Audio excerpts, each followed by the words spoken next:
Kalau kau tengah tengok video ni, kemungkinan dia tengah rindu kau sebenarnya. Tapi dia ego. Jom aku bagi 3 tanda dia tengah rindu, tapi dia ego. Tanda pertama menunjukkan si dia tengah rindukan korang, tapi dia ego.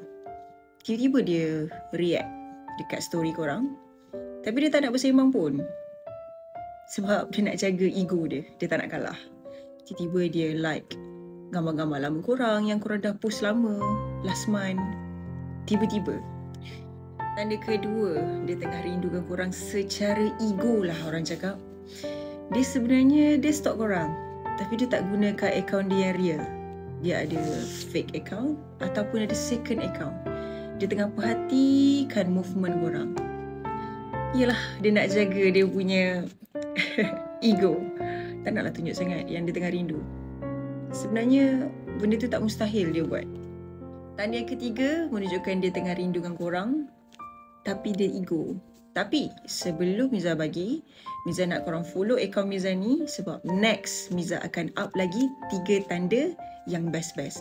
Cuma korang boleh je komen dekat bawah next 3 tanda apa yang korang nak Miza buat. Yang ketiga menunjukkan si dia tengah rindu tapi ego. Dia mudah triggered bila korang happy tapi tanpa dia dekat sebelah. Let's say kalau korang update yang korang tengah happy keluar outing dengan member-member, termasuk adalah perempuan lain ataupun lelaki lain, dia rasa triggered, dia rasa cemburu. Tiba-tiba dah update status yang sedih, quotes yang sendu, I'm fine. Sebenarnya dia tak okey pun. Dia nak tunjuk dia tak okey sebab korang tengah happy tanpa dia. So ada tak agak-agak tanda-tanda tu? Tapi macam mana korang nak tahu kan?